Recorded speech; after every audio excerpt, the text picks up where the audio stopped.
Mbak Popi, Ya. mau nanya tentang update-nya nih. Sekarang lagi ngapain aja sih sebenarnya? Sebenarnya sekarang lagi motoran udah pasti. Kemarin juga baru pulang touring dari Labuan Bajo.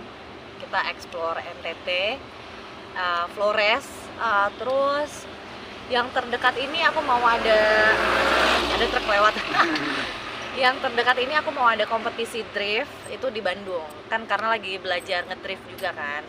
Itu aja sih. Pokoknya seputaran otomotif lah update gue gitu. Kenapa sih makin memacu adrenalin aja nih semakin kesini gitu? Kenapa?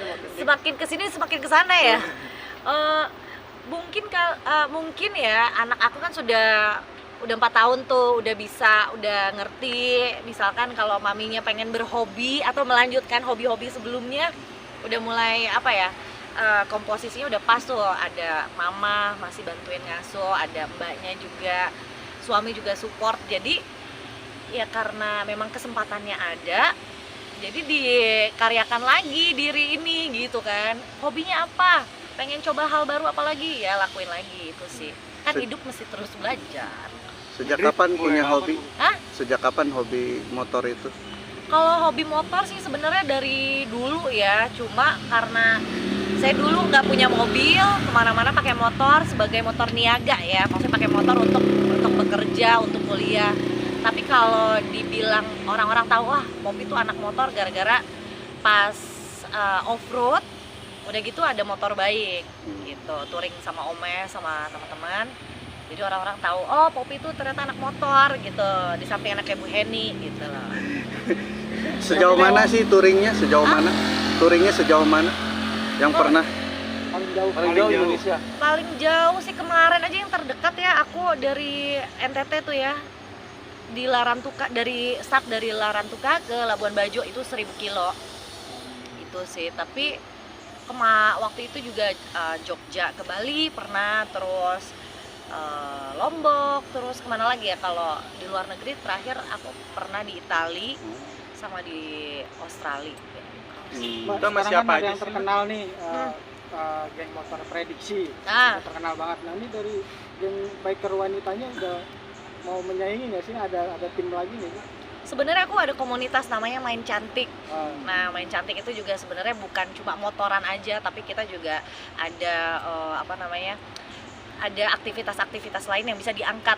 Sebagai perempuan Indonesia bisanya ngapain aja sih? Oh, kita hobinya main motor ya, ada motorannya. Kita hobinya ngomongin tentang budaya, ada bagiannya gitu. Kalau nggak percaya nanti lihat aja Main Cantik.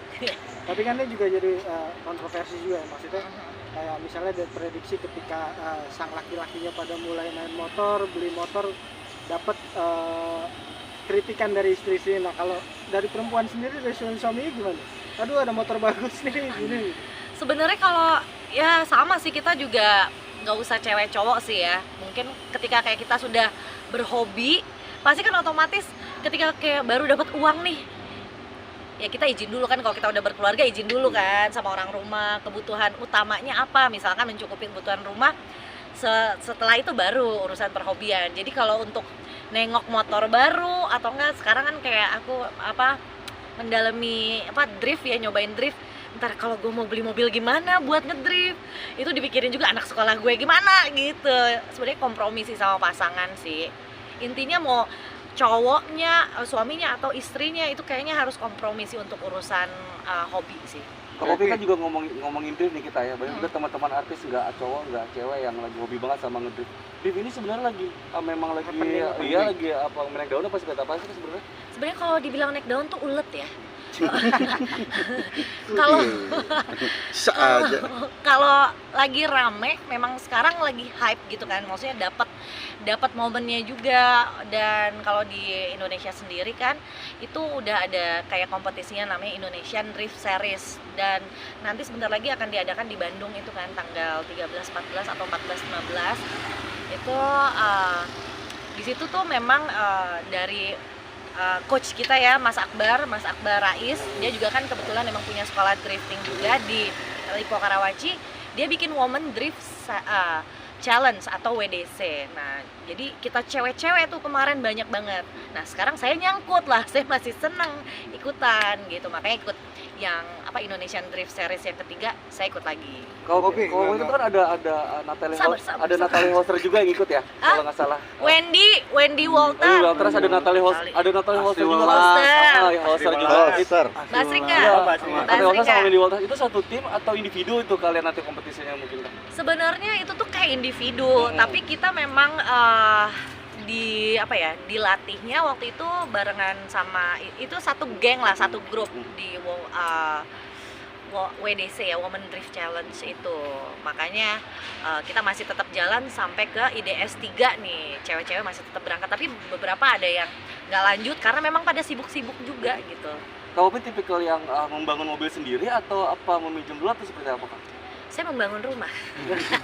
Rumah tangga. Kalau untuk sampai saat ini aku belum berani untuk beli mobil dulu karena mau dilihat dulu nih, ini passion gue banget nggak gitu. Jangan sampai kayak gue masih single gitu kan beli mobil nggak murah. Dan di sisi lain kalau untuk perhobian itu menurut gue harus yang bener-bener lu suka banget. Kalau suka banget oke, kita jadiin. Tapi kalau memang kayak cuma iseng, cuma pengen belajar aja, pengen bisa aja, ya bolehlah nambah skill baru gitu kan. Jadi beneran harus kayak ditanya lagi, ini lo mau nyemplung nggak gitu. Kalau mau nyemplung ya lo koordinasi lah sama keluarga gitu, karena kan susu sekolah anak gitu, cicilan atau apa gitu kan, itu harus dipertimbangkan juga. Kak Popi, pasangan nggak komplain hobi-hobi Khawatir nggak sih sebenarnya dengan Sebenarnya kalau komplain enggak sih, justru alhamdulillah dapat pasangan tuh yang support. Dulu senengnya apa, belum sempat kesampaian ketika masih single, misalkan pengen punya motor trail, akhirnya punya setelah punya pasangan, akhirnya jadi ambasador sebuah merek motor setelah menikah. Berarti kan rezekinya dapet gitu kan. Terus di sisi lain suami juga mau belajar apa lagi nih, mau ngedrift, boleh nggak? Boleh. Jadinya kayak ya itulah, maksudnya salah satu apa ya, gunanya pasangan gitu sebenarnya, harusnya kayak saling mensupport gitu. Karena kalau kita bisa disupport sama pasangan, wah itu luar biasa banget. Dan apa ya, priceless lah. hobi ngedrift nggak takut nggak Pop? Hah? Hobi ngedrift? Suami aku? Enggak, dia ngedriftin aku. Ya dari Kak Popi sendiri ngedrift nggak takut beresiko? Sebenarnya kalau resiko semua olahraga ekstrim tuh pasti ada lah ya. Kayak ya misalkan nabrak atau amit-amit sampai kayak ya kita kalau mikirin kecelakaan ya pasti ada lah. Off-road pun kan, aku off-road juga kan, off-road pun ada kecelakaannya, motor pun ada. Jangankan gitu, kita ngupil di tengah rel juga kan berbahaya. Ya itu maksudnya kayak semuanya pasti ada resikonya. Cuma kan kita dengan adanya belajar, kita ada teknisnya gitu kita pelajari, itu meminimalisir maksudnya kayak kecelakaan itu gitu. Ya itu gunanya belajar gitu sih. Selebihnya doa dan restu. kenikmatan tersendiri seperti apa sih belutin dunia olahraga ekstrim kayak gitu? Kepuasannya seperti apa gitu? Sebenarnya kalau dibilang kepuasan kan ketika kayak kita udah nikah nih, apalagi nih tantangan yang pengen kita dapetin gitu kan, kadang-kadang kita butuh adrenalin rush. Jadi ketika kayak lu naik motor, misalnya naik motor trail, lu ngadepin tanjakan atau lu ngadepin turunan yang berbatu, itu kan gitu kan, itu tuh kayak stress release aku gitu. Apalagi ketika kayak kita ngedrift, itu juga kan aku baru belajar ya, kemarin baru bisa tuh angka 8, itu tuh kayak gila ya, gue udah ibu-ibu umur 39 masih bisa mempelajari sesuatu. Itu jadi kayak apa ya, apresiasi dirinya makin, oh iya ya, lu tuh keren banget, lu tuh ibu yang hebat, lu tuh masih, jadi kayak kita menghargai diri sendirinya tuh lebih gitu loh. Jadi Dibilang meluapkan stresnya ketika ngedrift sendiri sambil teriak-teriak mencaci maki gak sih?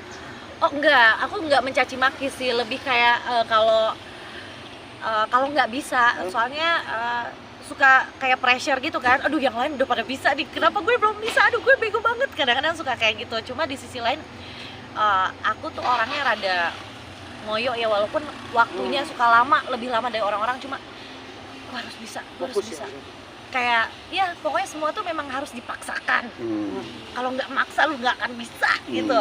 Itu udah cuma masalah waktu aja, tapi lu harus maksa gitu sih. Nah, ngatur waktunya gimana buat anak, keluarga, dan segala Kalau ngatur waktu ada suami kan, kebetulan suami manajer ya, jadi dia ngatur waktu juga gitu. Nggak kemana-mana kemana-mana. Itu ya Kerjasama yang alhamdulillah. bagus. Makanya nikahilah manajer Anda. Seperti itu, uangnya lari juga ke rumah. Iya. Gitulah. Teh, Apa? kan di satu sisi kalau banyak wanita yang udah berumah tangga lebih ingin menghabiskan waktu bersama keluarga atau kamu udah punya anak gitu. Takut momen bersama anak itu hilang. Ketika teh harus touring beberapa hari itu kan ada waktu yang hilang bersama anak. Momen-momen itu sempat terpikirkan. Bukan sempat terpikirkan lagi, itu sudah terasa, sudah kayak ya sebenarnya sih itu adalah jadi semua yang kita lakukan itu ada resikonya. Ketika kayak kita mau ambil kerjaan, apalagi kemarin tuh saya touring 13 hari sampai gosong nih, sampai belang tuh Labuan Bajo coy gitu ya. Oh apa ya, cuma kita juga kan kerja salah satunya juga untuk mensejahterakan keluarga, untuk anak bisa lanjut sekolah sampai kuliah, sampai sekolahnya kemana gitu kan, kita juga buat balik lagi ke rumah. Jadi segalanya memang ada pengorbanannya gitu. Begitu pula yang orang tua kita lakuin kan, kita jarang ketemu orang tua, tapi orang tua kerja mau apa, akhirnya kita bisa sekolah bener gitu kan. Makannya enak, tinggalnya juga ada gitu. Jadinya resiko itu yang saya ambil. Oke, tapi aku nyikapinnya setelah nyampe ke rumah ketemu quality time.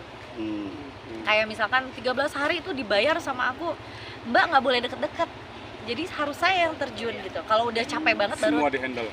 iya, kecuali kayak masak, saya kan nggak bisa masak tapi saya bisa off road gitu. Jadi untuk hal-hal tertentu yang kayak nidurin anak, nganterin anak sekolah, Nyuapin juga mungkin. nyuapin nggak mbak. Tapi kayaknya itu langsung aku berusaha untuk nyemplung langsung karena pengen berusaha mencukupi kekurangan itu. Tapi artinya kerja itu sambil penyaluran hobi juga ya? Iyalah, karena jadi orang tua itu luar biasa. Jadi seorang ibu itu tantangan. Ketika perempuan menurut aku ya, jadi seorang ibu mau dia melahirkan ataupun dia mengurus gitu ya, kita kan membelah diri tuh.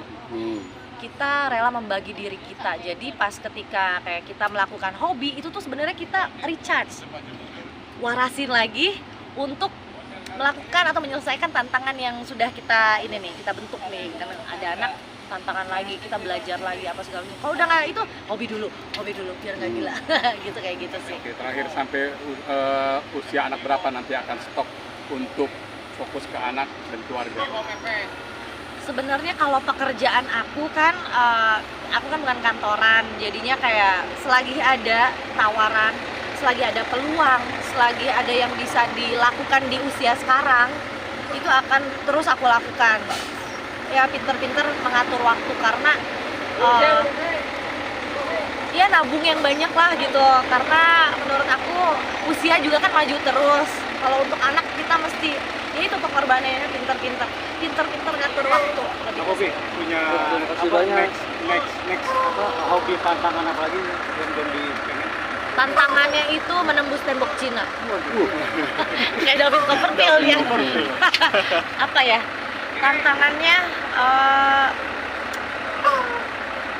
pengen bisa baca not balok. Itu sih. Terakhir